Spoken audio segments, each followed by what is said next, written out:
सुप्पिया का जन्म एक ऐसे परिवार में हुआ था जिसे समाज अछूत मानता था। उनका काम मरे हुए जानवरों की खाल उतारना और शवों का निपटारा करना था। इस काम के कारण उन्हें हमेशा तिरस्कार और अपमान का सामना करना पड़ता था।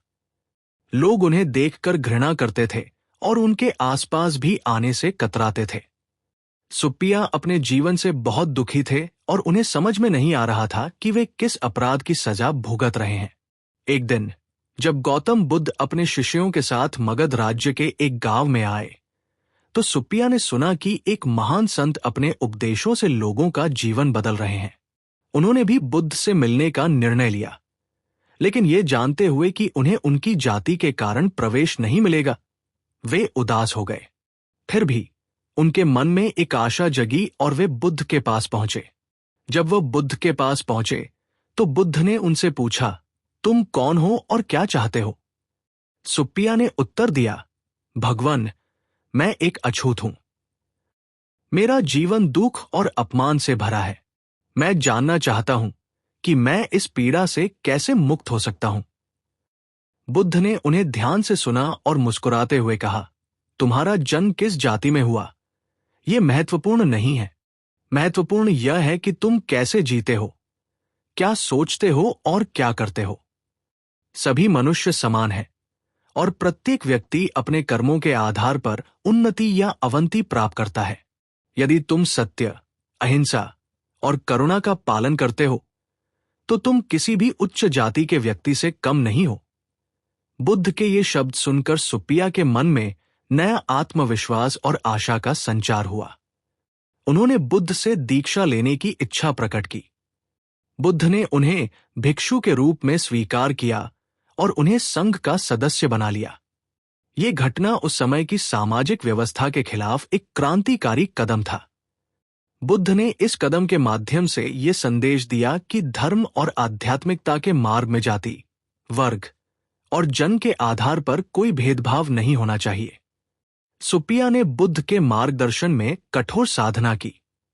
वे संघ के अन्य भिक्षुओं की तरह नियमों का पालन करते थे और अपनी साधना में पूरी तरह से लीन रहते थे।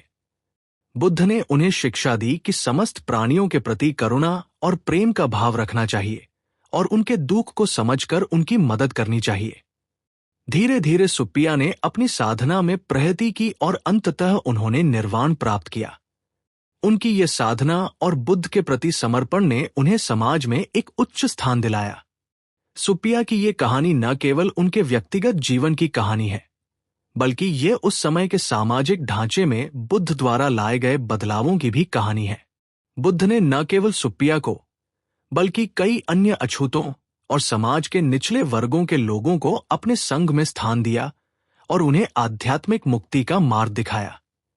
बुद्ध ने समाज को ये सिखाया कि जन्म और जाति के आधार पर किसी को ऊंचा या नीचा नहीं समझना चाहिए। बुद्ध के संघ में ऐसे कई उदाहरण थे जहां उन्होंने अछूतों और समाज के निचले तबके के लोगों को सम्मान दिया और उन्हें अपने शिष्यों के रूप में स्वीकार किया। उनके संघ में जाति और वर्ग के भेदभाव का कोई स्थान नहीं था। बुद्ध ने समाज में समानता, भाईचारे और प्रेम का संदेश दिया और ये बताया कि धर्म और आध्यात्मिकता सभी के लिए है, चाहे वह किसी भी जाति या वर्ग का हो।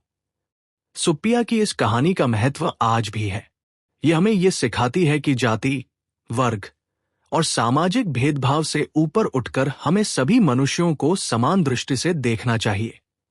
गौतम बुद्ध के इस उपदेश ने समाज के निचले तबके के लोगों को एक नई दिशा और आशा दी।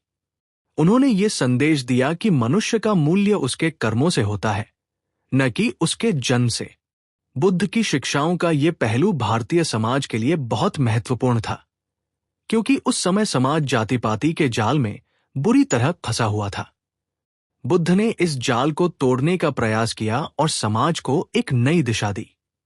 सुप्पिया जैसे अछूतों की कहानियां हमें ये याद दिलाती हैं कि हर व्यक्ति में महानता की संभावना होती है और ये संभावना जाति या वर्ग की सीमा में बंधी नहीं होती।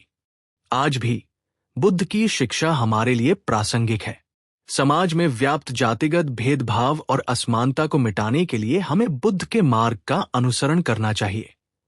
ये कहानी हमें ये प्रेरणा देती है कि सच्चा आध्यात्मिक और नैतिक विकास तभी संभव है जब हम सभी मनुष्यों को समानता, करुणा और प्रेम के साथ देखेंगे।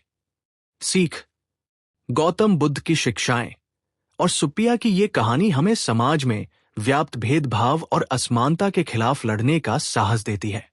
ये हमें ये सिखाती है कि अगर हम सच्चे अर्थों में धार्मिक और आध्यात्मिक होना चाहते हैं, तो हमें सभी प्रकार के भेदभाव से ऊपर उठकर सभी के प्रति प्रेम और करुणा का भाव रखना होगा।